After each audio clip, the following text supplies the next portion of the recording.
মোৰ পাতকেইটা ল'লোঁ এতিয়া যাম ঘৰত তামোল পাণ হাতত লৈ গাইছ মানে আমাৰ ঘৰত মনসা পূজা উপলক্ষে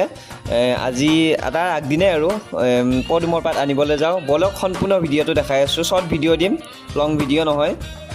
গামচা চামচা চুৰি তুৰি হাতত লৈ লৈছোঁ ধুনীয়াকৈ তাতে নামি কিনে পদুমৰ পাত হয়তো আনিব লাগিব পাৰে পুখুৰীৰ পৰা দেখাই আছোঁ বলক তেলটো গাইছ মানে এনেকৈ ভৰাই ল'লোঁ পুখুৰীত মানে দাদাকে নুমাই দাদা যিহেতু পুখুৰী পাৰতে আছিলে আৰু দাদাই ক'লে পাতকেইটা আনি দিম বুলি পদুমৰ পাতকেইটা ল'লোঁ এতিয়া যাম ঘৰত যাই পেলাই আকৌ ক'ৰবাত কিবা কিবি আছে ৰভা দিব লাগিব কিবা কৰিব লাগিব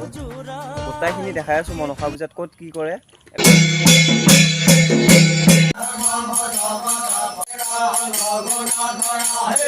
মহাপ্ৰসাদৰ আয়োজন কৰা হৈছিলে গতিকে মহাপ্ৰসাদ দি থকা হৈছে এনেকৈ কাম কৰি ইয়াৰ পৰা ভাগৰ লাগছি